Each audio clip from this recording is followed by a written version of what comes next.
നമസ്കാരം, ഞാൻ Ansu George. Sabarigiri English സ്കൂളിലെ 5ാം ക്ലാസ് വിദ്യാർത്ഥിനിയാണ്.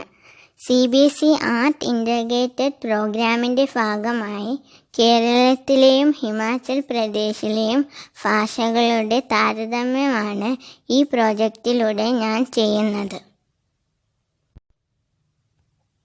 കേരളം നമ്മുടെ മാതൃഭാഷയായ മലയാളം നമ്മുടെ സംസ്കാരവും അഭിമാനവുമാണ്. ആത്മാവിൻ്റെ ഭാഷയാണ് മാതൃഭാഷ. മാതൃഭാഷയെക്കുറിച്ച് മഹാകവി വള്ളത്തോൾ തൻ്റെ രചനയിൽ സൂചിപ്പിച്ചിട്ടുള്ളത് മറ്റുള്ള ഭാഷകൾ കേവലം ധാത്രിമാർ, മത്തിനു പെറ്റമ്മ തൻ ഭാഷ താൻ എന്നാണല്ലോ. കേരളത്തിൻ്റെ ഔദ്യോഗിക ഭാഷയാണല്ലോ മലയാളം. കേരളം കൂടാതെ അറബിക്കടൽ ദ്വീപ് സമൂഹമായ ലക്ഷദ്വീപിലെ ജനങ്ങളും മലയാളം സംസാരിക്കുന്നു. ആധുനിക മലയാള ഭാഷയുടെ പിതാവായ തുഞ്ചത്ത് എഴുത്തച്ഛനാണ് 30 അക്ഷരമുള്ള വട്ടെഴുത്തിനു പകരം 51 അക്ഷരമുള്ള മലയാള ലിപി പ്രയോഗത്തിൽ വരുത്തിയത്. മലയാള ലിപി പരിചയപ്പെടാം. സ്വരാക്ഷരങ്ങൾ: അ, ആ, ഇ, ഈ, ഉ, ഊ, ഇറു, എ, ഐ, ഓ, ഔ, അ.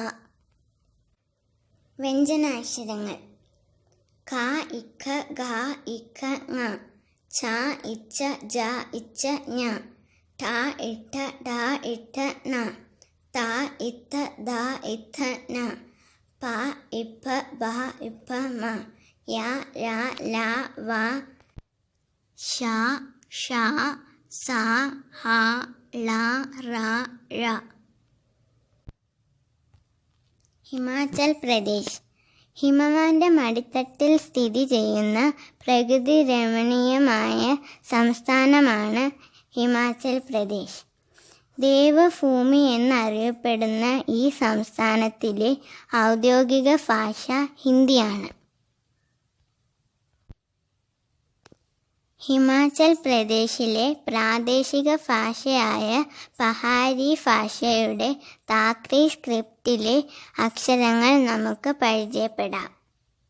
സ്വരാക്ഷരങ്ങൾ: അ, ആ, ഇ, ഈ, ഉ, ഊ, എ, ഐ, ഓ, ഔ, അം.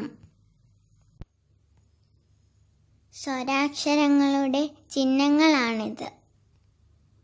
വ്യഞ്ജനാക്ഷരങ്ങൾ: ക, ഇഖ, ഗ, ഇഖ, ങ, ച, ഇച്ച, ജ, ഇച്ച, ഞ, ട, ഇട്ട, ഡ, ഇട്ട, ണ, ത, ഇത്ത, ദ, ഇത്ത, ന, പ, ഇപ്പ, ബ, ഇപ്പ, മ, യ, ര, ല, വ, ശ, സ, ഹ, റ. Thank you.